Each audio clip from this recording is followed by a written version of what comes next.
মদনপুর অর্থাৎ হরিয়ারনগর ইউনিয়নের আরেকটি প্রাকৃতিক সৌন্দর্য।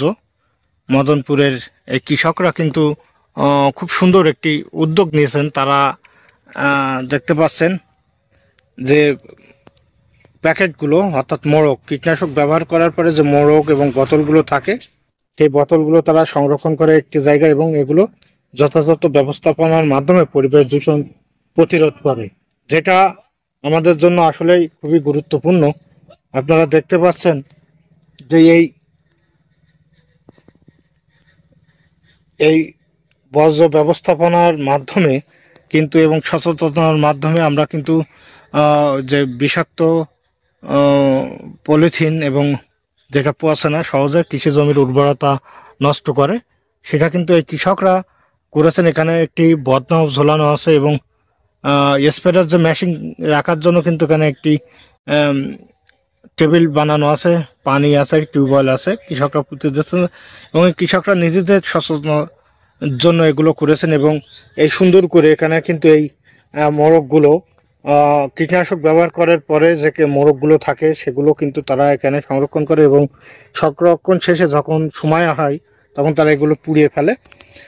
এই হচ্ছে আমাদের কৃষক, এই হচ্ছে আমাদের হরিয়ারনগর ইউনিয়নের যত সৌন্দর্য, প্রাকৃতিক সৌন্দর্যময় স্থান এটি। এবং আপনারা জানেন যে আমরা আজকের এই হরিয়ারনগর ইউনিয়নের এই জায়গায় এসেছি এবং এখানে কিন্তু অত্যন্ত চমৎকার এবং সৌন্দর্যময় একটি জায়গা। আপনারা যেটা আপনাদের বলছিলাম যে কৃষকদের এই ধরনের উদ্যোগ, আসুন বাংলাদেশের কৃষি এগিয়ে যাক,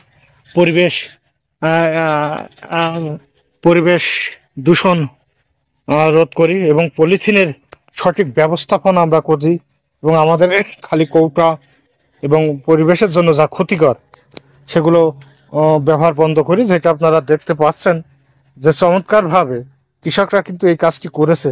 এটা হরিয়ারনগর ইউনিয়নের মদনপুর যে প্যারাতলার মাঠ, সেই প্যারাতলার মাঠে কিন্তু এই কৃষকদের এই সুন্দর চমৎকার উদ্যোগ, একটি টেবিল যেটা স্প্রে রাখা বা সার রাখার জন্য, পরে স্প্রেয়ার মেশিন রাখার জন্য, নিচে কিন্তু সংরক্ষণ করার জন্য মোড়কগুলো এবং বোতল এবং পাশে টিউবওয়েল, একটা বদনাও কিন্তু আছে।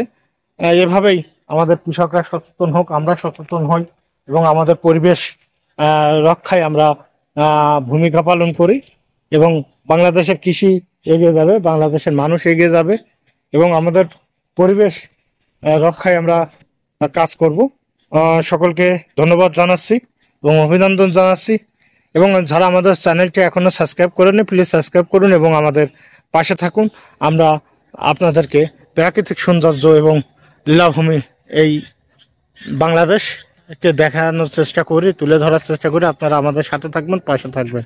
ধন্যবাদ সকলকে।